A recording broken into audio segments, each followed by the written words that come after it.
ladies and gentlemen, to the eSports Report presented by the Xbox One, the official console of Major League Gaming. Benson and Jack in the booth and desk, whatever you want to call it. And we were just talking in the commercial break. I feel like this is a really good recap show, going very, very in-depth, not really sugarcoating anything. And a team which I was very vocal about going into the event that ended up finishing in 4th place at the X Games was Team Kaliber. Didn't really expect them to do well, but they came out and overachieved. It's worth mentioning as well, a young Revan just came into the office. He is in the building, ladies and gentlemen. The Black Ops 2 throwback. Puckett mentioned that he was supposed to get here at 6, and Puckett said you never know with Revan. He used to show up like 2.5 hours early. He got here at like 4:30. Yeah, he's not even supposed to be here for another hour. Revan is in the building, ladies and gentlemen. It's going to be a good time. The Black Ops 2 throwback tournament starts a little bit later on. We're going to cover exactly how that's going to work later on. Probably going to bring Revan on the show if he wants to. Just have a quick chat with him about it. Probably, do you know what would be really funny if we kind of brought him on to talk about AEW? Because I know he's been on the school grind a lot. I don't know how this game works at all. No, he's we watch champs and I fly in this game. Like, let me hop on the sticks. Revan wins the world championship. Bringing back Eagle Slayers, ladies and gentlemen. Eagle Slayers, as well as an Xbox One to give away later on today. So make sure you guys stay around for that. But back on the track, Team Kaliber placed 4th at the X Games. Overall record 2-2. I mean, they go 10-11 on map count. It's not awful. Like, it's better than I expected them to do. I didn't expect them to win a map. We'll show you exactly how they did in each game mode right now. Kicking things off with Hardpoint. This is the biggest mind-blowing thing to me. They went even on Hardpoint at 4-4. Yeah, and I mean, lost by 25 seconds on average in the games. But they were negative 0.92. Yeah, they were just... And they still went even. They were just finding the crucial kills inside the Hardpoint. I believe that's where it kind of made the difference for them. S&D, 3-1 record. Do you expect anything different from them in S&D? That was the one game mode that you're like, okay, like Parasite should play pretty well. Like you expect him to do good. Season 1, best S&D player. Season 2, S&D player. Where it all went wrong was CTF. 0-4. Yeah. I mean, losing by average of 3 caps, like that's not good at all. And we're actually going to take a look at their VOD later on from one of their GTF games, which I think is the only one we have, because honestly, this was the story and difference maker for TK. Really? Yeah. Not bad, huh? I mean, think of it. You get into game 4. Right. They've snuck a hard point. They won the S&D. They won their S&D. Now game 4 is just a loss. How different would it be if they could win a CTF? That performance. Maybe do they medal? As weird as that is to say, do they medal if they can go even in CTF? I think they have a really good chance. Like they lost in their final series against Elevate. They lost their CTF 3-1. They went 5 games in that series. The one game they took was that first hard point. I mean, Uplink they go 3-2 as well. They lost the Uplink 12-10. And in their game 3, the S&D, they lost 6-4. And in that performance, in that S&D, it wasn't like, and either of those games really, Sharp went 17-30 in the uplink, and in the S&D, no one had a horrible game. There's maybe some rounds or clutches that didn't go in their favor. They win that CTF. Now it's 2-2 going into game 5 instead of it being 3-1. That's a majorly different series. Or they clutch up in their uplink. Right. TK could have medaled, honestly. Surprisingly, it was surprisingly close. And you know what would have helped? What? If Parasite played well. Yeah. Weakest player on TK by an absolute mammoth country mile. A 0.88 overall mammoth KD country mile. That's a big country mile. Country mile's a big-ass mile. A mammoth country mile? We're talking about a big-ass mile. I don't know where that came from. That came out of left field. Oh, I see. I don't get why it's left field. Why is it not right field? Why is it not center field? Do you like that reference? I did. 0.87 hardpoint KD from Parasite. Yeah. 0.79 CTF KD. A 0.95 uplink KD. And S&D, which is the one game mode you expect him to just go off. I mean, it was positive. It was a 1.07. But at no point can you sit there and say, okay, yeah, that was exactly what Parasite's supposed to be doing in Search and Destroy. Funny thing to point out is we mentioned earlier, Denial, Clayster on those CTF game modes, Clayster with the bow. The reason why they were undefeated in it, he was just holding down the map with his AR. Right. Now you flip it to Parasite, 0.79 KD in CTF. I can almost guarantee you a large reason why they didn't win was because where was their map control at without Parasite winning those AR gunfights? It doesn't exist. It just does not exist. 0-4. That I can tell you right now that is a large reason why that was just their by far worst game. Season 1 and Season 2 S&D MVP. The only games I've been positive. To be pointed out too, 0-4, they lost the games by 3 caps on average. Like it wasn't even close. It wasn't even close. They were getting destroyed. Yeah. Absolutely crap on. You know, we consider a top 10 player at the start of AW. Now, this event hurt him. It hurt him a lot. I mean, it was a really, really bad event from him. Expected a little bit better. TK needed his help in respawn. And the crazy, crazy thing is, if he had helped him respawn, maybe they medal. You know what's so ironic, too? Is that after most of these events when his team would struggle, he's tweeting, dominated in the respawns, I need help. Like, he's tweeting those really controversial things. The one event where they really needed him in the respawn, crap the bed. And now there's no tweets. Got him! I love Chris, and I love all these guys that we talk about, but I'm just being a realist. Yeah, no, that's a good point. Shout out to the strongest player. Yeah. For TK this weekend, Nameless, actually. Honestly, had a really good event. He did. He had a really good event. 1.03 overall KD, 29.59 slaying rating, which was actually the highest on his team. So, and that was true for his overall KD as well, which is concerning to me. Nameless with a 1.03 with the highest KD. Yeah. I'm not sure. His big showing was versus Denal, actually. He goes 1.17 overall KD, 1.17 in hardpoint, a 1.06 in CTF, a 1.17 in S&D, and a 1.33 in uplink. Only player on a team that went positive across the whole weekend. Nameless just slapped Denal across the face. Yeah, this was really the big performance. I feel like first big one we've seen from Nameless in a long time. Like, after an event where we look back and go, you know, Nameless was top on his team. Can you remember the last time you said that in AW? No, right? He's not really playing that flashy role. Yeah. But this is the thing that concerns me here. So, I've been very, very vocal about this all year. Goonjar being inconsistent. And guess what? The inconsistency returned again. 0.93. Not even 28 kills per respawn.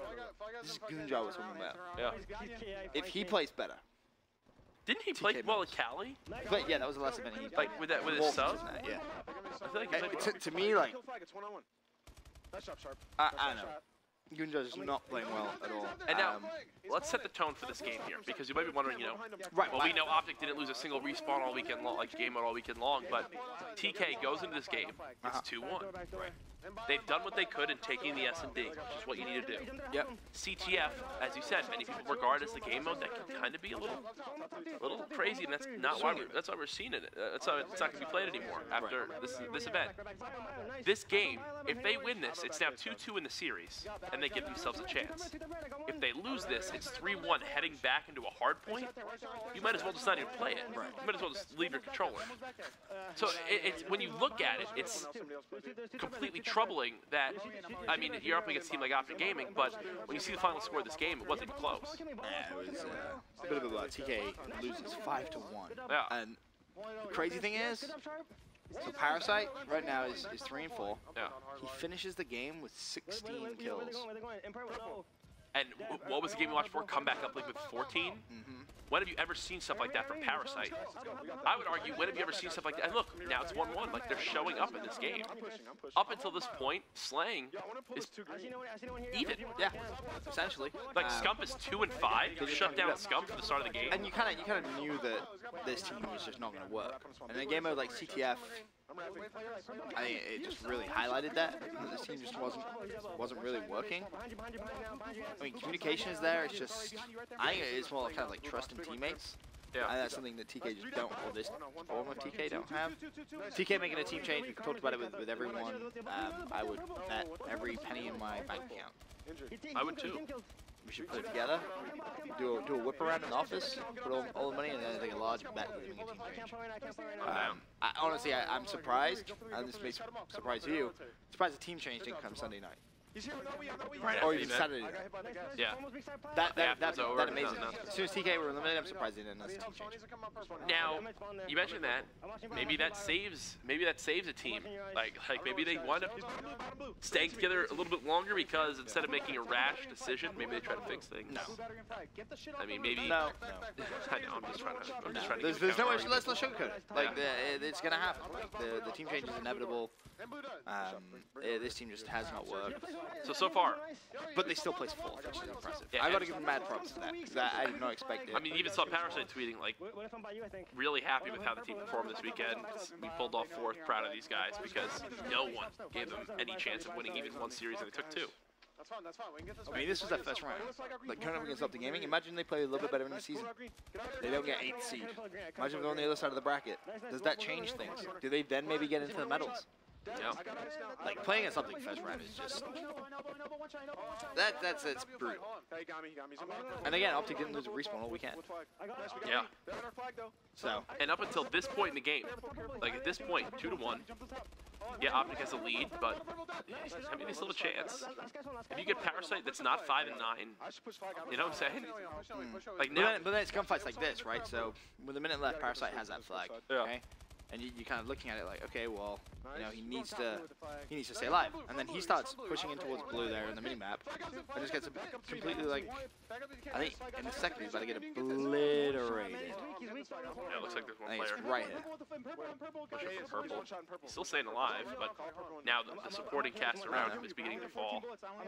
There's one thing is, there's one moment I'm trying to remember where he just gets absolutely just like obliterated, and I'm like, what the hell just happened to Parasite? Maybe it's in the second. Oh, there it is. Yeah, there it was. Someone just double jumps up and just like destroyed him. Goonjar's that trick kill, but it's just moments like that which you kind of associate Parasite as being a clutch individual. You know, like he isn't gonna mess that up. Yeah. You know? It's weird. And now we were hyping up Nameless throughout the entire time we've been talking about this team so far, and it's actually funny. He was 7 and 12 there momentarily. Right. So even he was struggling starting this game. Yeah. But, I mean, you play an Optic though. I mean, 2 to 1 at the half though isn't a terrible spot. Yeah. It could be worse. Let's just put it that way. Yeah. But it's still, by no means is that something where I sit down. I'm like, yo, that's really good for them. Yeah. I'm so glad. I'm so glad that the only thing I can take from it, sat there at 2 and 1. I don't know. I'm honestly, I'm proud of them in the sense that they managed to get 4th. But at the same time, it's like just announce the team change already. Yeah, just get it. Who do you see joining and going away? As You really want to say Neslo in theory, don't you? we said it before, but Neslo in theory could possibly happen. I'm gonna do what. If they're comfortable with it, go back to it. Give it a shot. My unpopular opinion: they need to drop Goonjar. Not Sharp. Or both? Is it time that the players Honestly, on TK... I would just rebrand the whole... I was about to say, is it time they rebrand? I mean, Sharp's so ingrained in TK, it's like nature would love to go. Like, the only way Sharp's leaving is if he retires. He's not playing for anyone else. Yeah.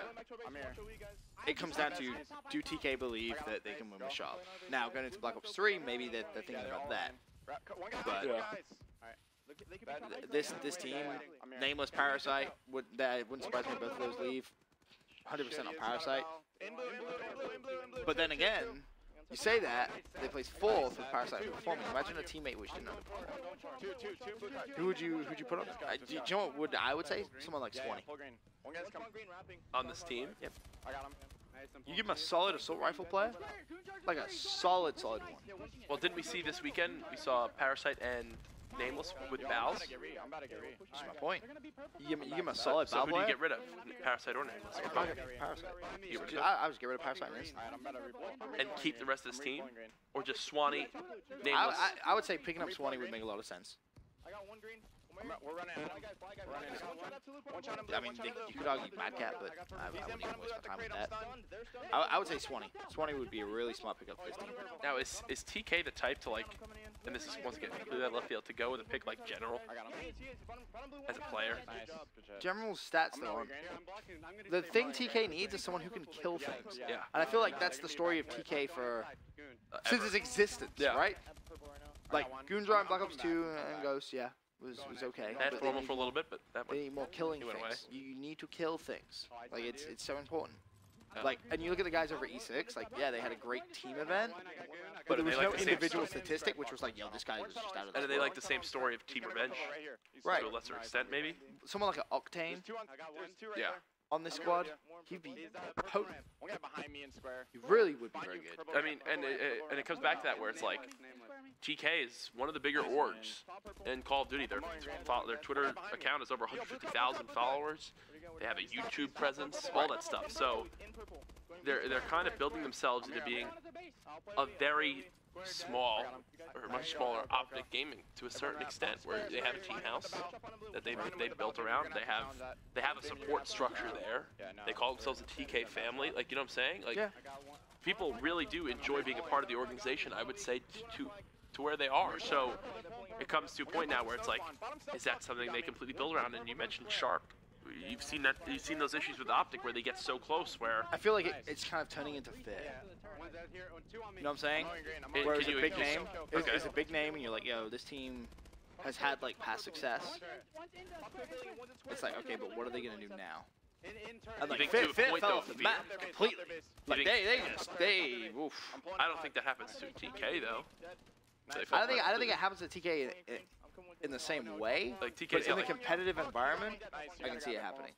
Like TK's YouTube is just so successful. The amount of views TK get is absolutely mind blowing. Yeah. But the actual numbers would surprise you massively. Like that viewership is absolutely insane. yeah. But in a competitive environment, what are they really achieving right now? They got X Team Silver. One stun cut, I think. Goon's one shot back cut. There you Played go. second a bunch of times. And that was like what, a year ago? What was the last event they won? Yeah, I don't even know. Oh no. Someone in chat said Jerd TK, Aqua TK, or Apathy TK is good. Everyone is, see this thing about TK as well. Everyone always associates players who have already played on them. Yeah. Like your Neslas, like your Theories, like your Apathies. And The best honestly, thing I think TK that could goes do is back pick to the someone- family aspect. Right. You know? The best thing they could do is pick up someone completely random. Octane. Just someone who is going to kill things. Yeah. Like just raw, natural ability. Almost like someone with no emotion. Right. Right? Like no connect. Like But I don't their care. only goal, like almost like a robot. Like a prim. Intel, Crim 6, leaving Optic going. Motivational speeches. Pretty stupid. Don't do a max. No max. Max. A little bit easier when you're Max So- said unite for me. There you can see 5-1. Optic Gaming taking that one. Really just one-sided, especially on the second half when OG went on that good side. Goonjar, the only player positive there, 13 kills, or 16 kills for Parasite. Not good. Not good. He was in a little bit of a stalemate in the first half, but that's no excuse whatsoever. Yeah. Let's look at TK. Pretty decent performance from them overall. It's surprising to Fourth. say. Like I had them in 8th, but props to them. Props to them. Yeah, there was like questions being thrown around as if are they even going to have Parasite attend the X Games like prior to it starting, and then at least they got 4th. They got 4th, so not too bad. Now that means, of course, there's only 3 teams left. So we're going to head to a quick commercial break. When we return, though, we'll be taking a look at our top 3 teams from the X Games.